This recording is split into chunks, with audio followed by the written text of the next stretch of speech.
صلی اللہ علیہ وسلم کو قبروں سے کیوں نکالا گیا؟ سنیے ایک ایمان افروز واقعہ۔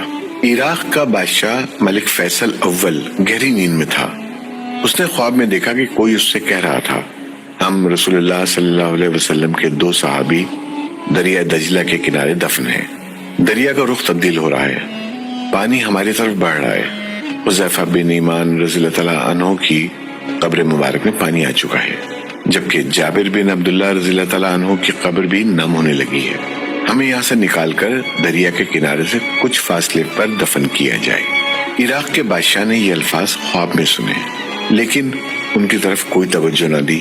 دوسری رات پھر یہی الفاظ سنائی دیے، لیکن اس نے اب بھی توجہ نہ دی۔ تیسری رات یہ خواب عراق کے مفتی اعظم نور سعید پاشا کو دکھائی دیا۔ انہوں نے اسی وقت وزیر اعظم کو ساتھ لیا اور بادشاہ کی خدمت میں پہنچ گئے۔ جب انہوں نے بادشاہ سے اپنا خواب بیان کیا تو بادشاہ چونکا اور بولا، یہ خواب تو میں بھی 2 بار دیکھ چکا ہوں۔ اب انہوں نے مشورہ کیا۔ آخر بادشاہ نے مفتی اعظم سے کہا، پہلے آپ قبروں کو کھولنے کا فتویٰ دیں تاکہ میں اس خواب کے مطابق عمل کروں گا۔ مفتی اعظم نے اسی وقت قبروں کو کھولنے اور ان میں سے لاشوں کو نکال کر دوسری جگہ دفن کرنے کا فتویٰ جاری کر دیا۔ اب یہ فتویٰ اور شاہی فرمان اخبارات میں شائع کر دیے گئے۔ اعلان کیا گیا کہ عید قربہ کے دن دونوں اصحاب رسول صلی اللہ علیہ وسلم کی قبریں کھولی جائیں گی۔ اخبارات میں جوں ہی یہ خبر شائع ہوئی تو دنیا اسلام میں بجلی کی طرح پھیل گئی۔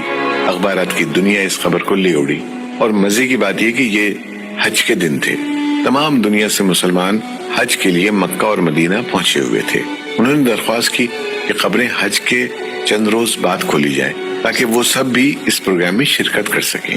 اسی طرح حجاز، مصر، شام، لبنان، فلسطین، ترکی، ایران، بلغاریہ، روس، ہندوستان وغیرہ ملکوں سے شاہ عراق کے نام سے بے شمار تار پہنچے کہ ہم بھی اس موقع پر شرکت کرنا چاہتے ہیں، مہربانی فرما کر مقررہ تاریخ چند روز آگے بڑھا دی جائے۔ چنانچہ دنیا بھر کے مسلمانوں کی خواہش پر دوسرا فرمان یہ جاری کیا گیا کہ اب یہ کام حج کے 10 دن بعد کیا جائے گا۔ آخر کار وہ دن بھی آ گیا جب قبروں کو کھولنا تھا۔ دنیا بھر سے مسلمان وہاں جمع ہو چکے تھے۔ پیر کے دن دوپہر 12 بجے لاکھوں انسانوں کی موجودگی میں قبروں کو کھولا گیا۔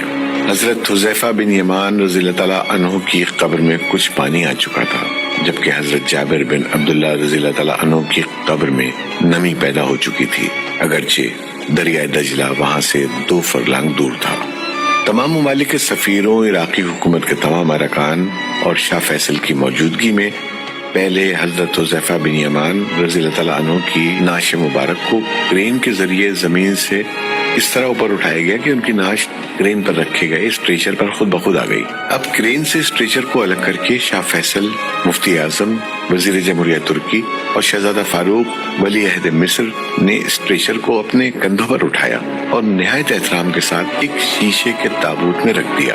پھر اسی طرح حضرت جابر بن عبداللہ رضی اللہ تعالیٰ عنہ کی نعش کو نکالا گیا۔ دونوں نعشوں کے کفن بالکل محفوظ تھے، یہاں تک کہ داڑھی مبارک کے بال بھی صحیح سلامت تھے۔ نعشوں کو دیکھ کر قطعاً یہ احساس نہیں ہوتا تھا کہ وہ 1300 سال پہلے کی ہیں، بلکہ یوں گمان گزرتا تھا انہیں وفات پائے ابھی مشکل سے 2-3 گھنٹے ہوئے ہیں۔ سب سے عجیب بات یہ ہے کہ دونوں کی آنکھیں کھلی ہوئی تھیں، ان میں اس قدر تیز چمک تھی کہ دیکھنے والے ان آنکھوں میں آنکھیں ڈال کر دیکھ نہ سکے۔ بڑے بڑے ڈاکٹر یہ منظر دیکھ کر دنگ رہ گئے۔ سچ ہے، محمد صلی اللہ علیہ وسلم کے غلاموں کا کفن میلا نہیں ہوتا۔ ہم امید کرتے ہیں کہ یہ معجزاتی اور تاریخ ساز ویڈیو آپ کو ضرور پسند آئی ہوگی۔